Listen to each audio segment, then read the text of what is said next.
नमस्कार, स्वराज आर्टमध्ये आपल्या सर्वांचं मनपूर्वक स्वागत। आज आपण बघूयात आषाढ विशेष अतिशय चविष्ट टम्म फुगलेल्या खमंग अशा गुळाच्या गोड पुऱ्यांची रेसिपी।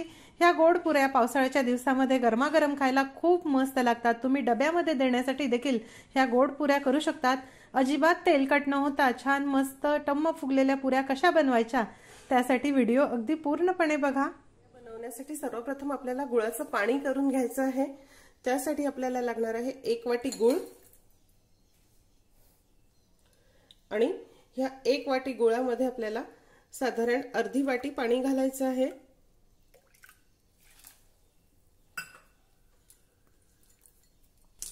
आता हा गूळ आपल्याला या पाण्यामध्ये विरघळवून घ्यायचा आहे। ह्याचा पाक वगैरे आपल्याला बनवायचा नाही, फक्त गुळाचं पाणी बनवायचं आहे। गूळ विरघळेपर्यंत सतत थोडं ढवळत राहा। अगदी फार उकळायचं नाही, चिकट पाक व्हायला नको। तुम्हाला जर वेळ असेल तर तुम्ही थंड पाण्यामध्ये देखील गूळ मिक्स करून एखाद्या तासासाठी बाजूला ठेवून देऊ शकता। नसेल तर पटकन विरघळण्यासाठी या प्रकारे गरम करून घ्या। हे बघा, तुम्ही बघू शकता हा गूळ पाण्यामध्ये पूर्णपणे विरघळला आहे। आपल्याला याचा कुठलाही पाक बनवायचा नाही। गूळ विरघळला की गॅस बंद करून टाकायचा आहे। आता इथे पसरट भांड्यामध्ये हे गुळाचं पाणी किंवा गुळवणी आपल्याला थंड करून घ्यायची आहे। गाळणीने गाळून घ्या, म्हणजे गुळात काही कचरा असेल तर तो निघून जाईल।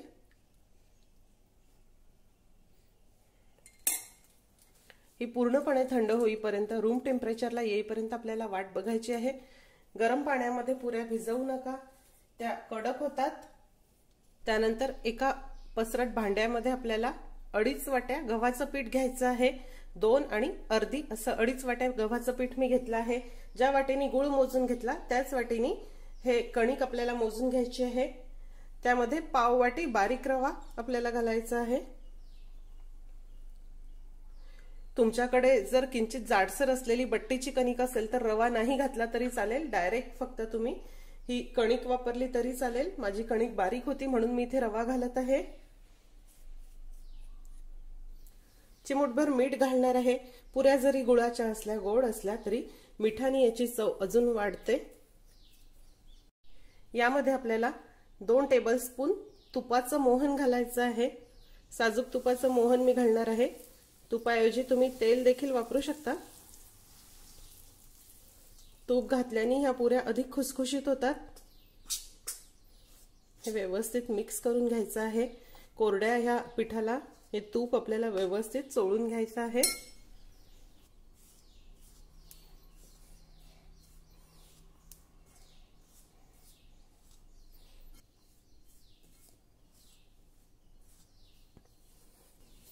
तुम्ही बघू शकता हे व्यवस्थित मिक्स झालं आहे आणि आपण जर या प्रकारे हे बाइंड केलं तर या प्रकारे याची मूद वळते आहे, म्हणजे मोहनचं प्रमाण देखील व्यवस्थित आहे। आता हे थंड झालेलं गुळाचं पाणी घालून आपल्याला हे व्यवस्थित भिजवून घ्यायचं आहे।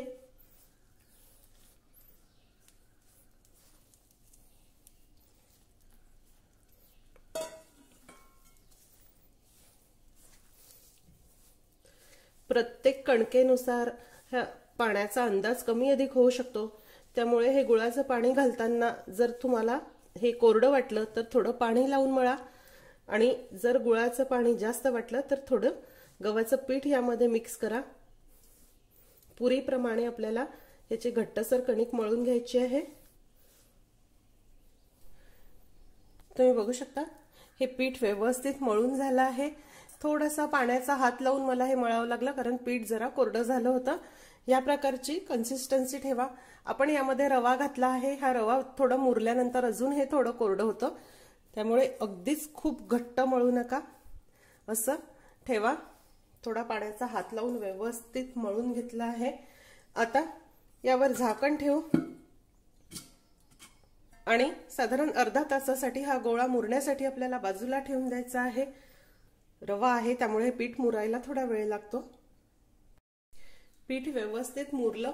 आता आपण पुन्हा एक वेळा हे व्यवस्थित मळून घेऊया।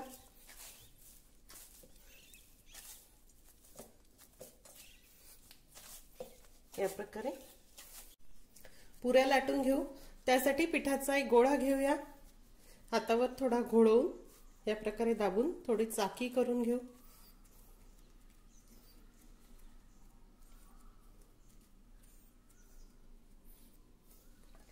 आता पोळपाटावर ह्याची आपल्याला किंचित जाडसर पोळी लाटून घ्यायची आहे। मोठीच पारी मी लाटणार आहे आणि त्यानंतर एकसारखे येण्यासाठी वाटीने कापून घेणार आहे। तुम्हाला आवडत असेल तर तुम्ही लहान लहान पुऱ्या देखील लाटून घेऊ शकता। या प्रकारे लाटा। आवश्यकता असेल तर थोडासा तेलाचा हात लावा, लाटताना पीठ लावू नका। तुम्ही बघू शकता हे लाटून झालं आहे। पोळीपेक्षा किंचित जाडसर ठेवा। आता वाटीने आपण हे कापून घेऊया, म्हणजे अगदी एकसारख्या पुऱ्या दिसतील। या प्रकारे जवळ जवळ ठेवून आपल्याला हे कापून घ्यायचं आहे।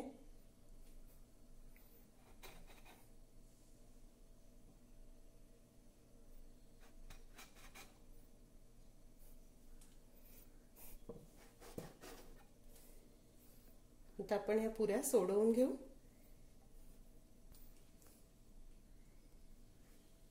एका ताटामध्ये आपल्याला हे काढून घ्यायचे आहे। अशाच काही पुऱ्या मी अजून लाटून घेते। पुऱ्या तळण्यासाठी इथे मी तेल गरम करायला ठेवलं आहे। तेल गरम झालं की त्यामध्ये पुरी घालूया।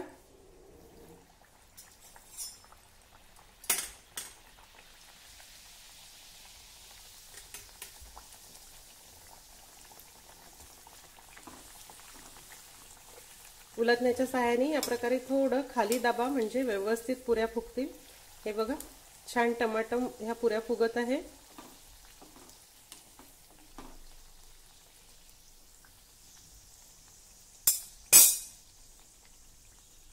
एका वेळी तेलात सहज मावतील एवढ्या पुऱ्या घाला आणि गॅसची फ्लेम अगदी मंद ठेवा।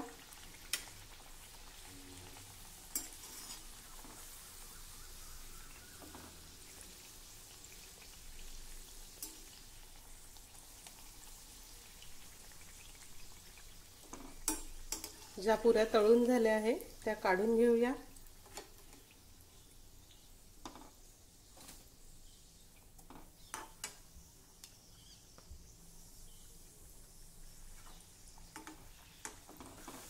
अगदी मंद गॅसवर एकसारखा रंग येईपर्यंत आपल्याला ह्या पुऱ्या तळायच्या आहेत।